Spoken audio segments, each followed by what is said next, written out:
Ladies and gentlemen, number 72, the post-fight recap segment of the RRT Boxing Show. I am your host, Mr. A, and what a pretty interesting, entertaining fight Jarrett Hurd and Erislandy Lara put on. It went into a split decision for Hurd. Well, all three scorecards, 114, 113. I had to fight with two swing rounds, but I had to fight 115, 112 for Lara. Like I said, the swing rounds could have been 3 and 10. If you gave those two rounds to Hurd, it would have been a draw on my card. But the fight, to me, was a lot of rounds on what did you find more effective. Was it because Hurd was very active. He was very active with shots, kind of how like Lomachenko does. The speed variation and the power variation, Hurd was doing that very well. So did you like the fact that he was just throwing a lot of shots that wasn't strong, or did you like the few cleaner shots of Lara? I gave the few cleaner, harder shots to Lara on some rounds. But obviously, with him Hurd knocking Lara down in the 12th round, it became the deciding factor. A beautiful, like I mentioned, a speed variation. A slow right uppercut, pop Lara's head, cracked him with a left hook, and that's what we discussed in the breakdown and prediction of this fight. For Hurd to win this fight, it's going to be a left hook. He's going to need the left hook. That's Lara's kryptonite, a left hook. Excuse me. Now it seemed a very typical Hurd fight. He was losing until like around 8-7. That speed variation, like I said, he became more active around 7, around 8, where the speed start changing.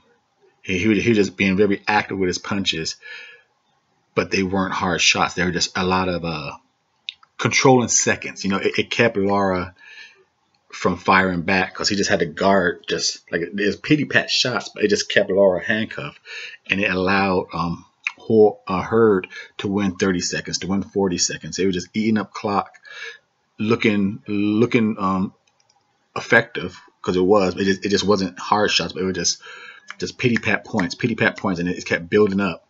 And then once in a while he would land a hard shot in between 15 touch shots, and he just landed with one good shot.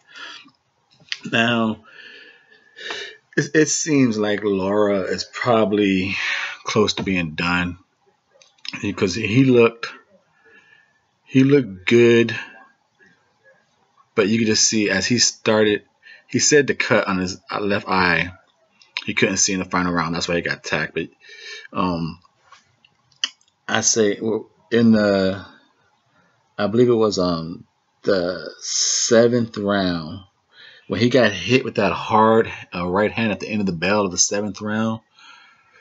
He started looking tired after that. He's sitting in the corner looking tired, and it was a good fight, back and forth fight.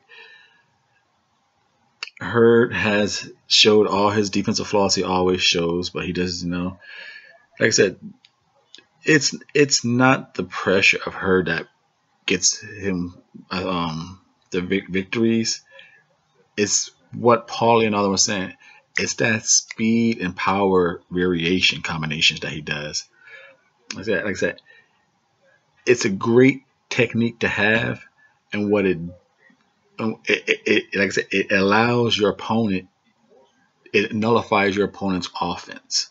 Because, like I said, even though Hurd was not hitting Lara with shots, it kept Lara, who was doing good, he was countering Hurd pretty good. But once Hurd just start really just being active with those low level variation shots, the speed, it kept him handcuffed. And like I said, for a fight that was 114, 113 across the board, a split decision, those 20 seconds eating clock here of just, like I said, it matters. In a fight this close back and forth when you could make someone not throw a punch for 20 seconds and you're just, tap, tap, tap, tap, tap, tap, tap, tap, you're being the one who's looked at as throwing punches.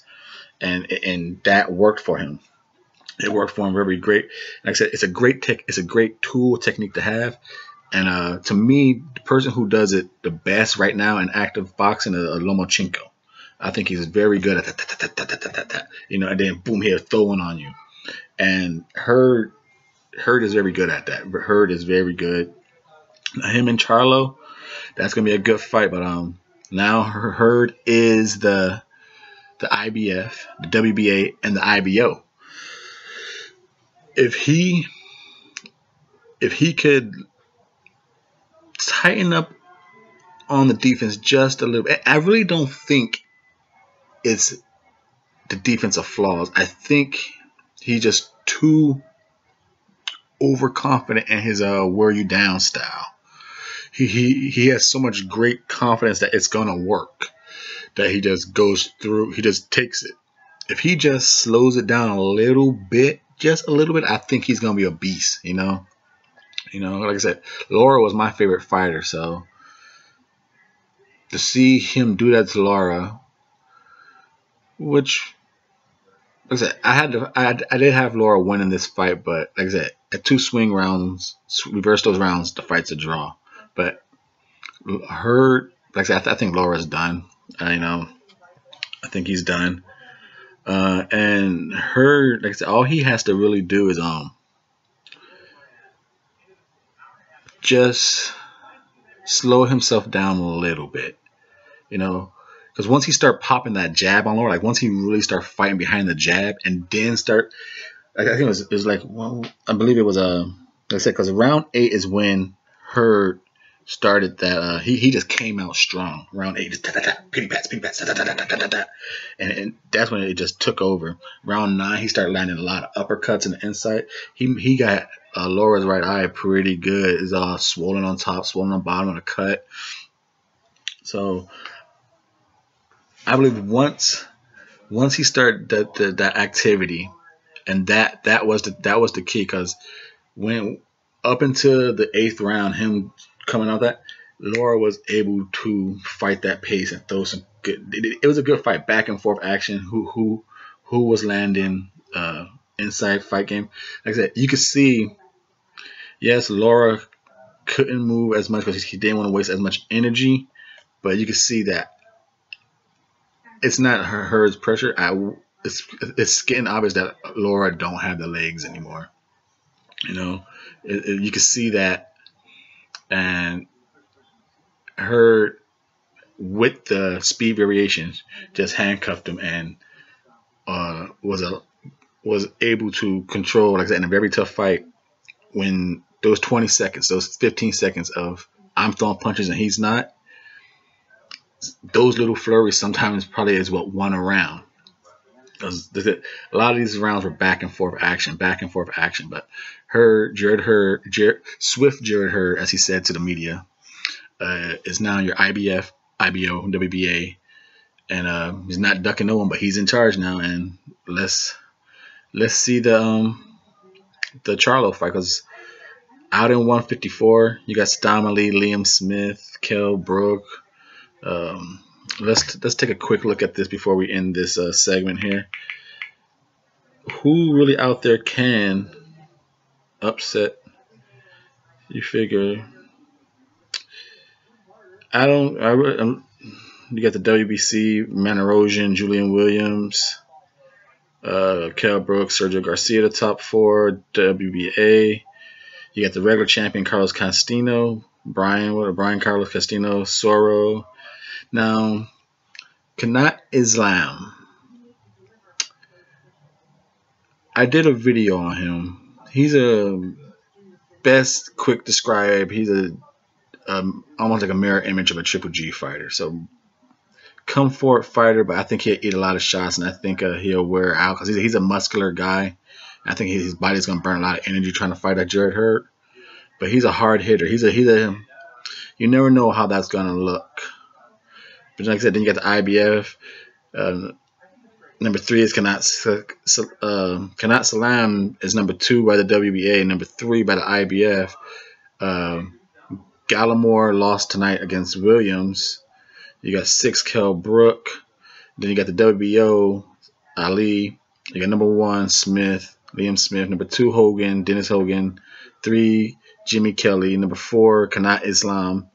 So like I said, that Kanat Islam, I like him, but I really don't see no one stopping Jarrett Hurd out of this bunch. Probably the next Jarrett Hurd probably gonna have a good 2 to 4 year run. You know, I could see him becoming undisputed at 154 if he could somehow get a Golden Boy fight with Saddam Ali. Because I think he could beat Charlo. It'll be a great fight. Charlo hits hard as hell, but with the jab and those pity pat punches, I think he'll handcuff Charlo up as well. The Double RT Boxing Show, post-fight recap segment number 72. Please subscribe. Hope you were entertained. Stay tuned for the show.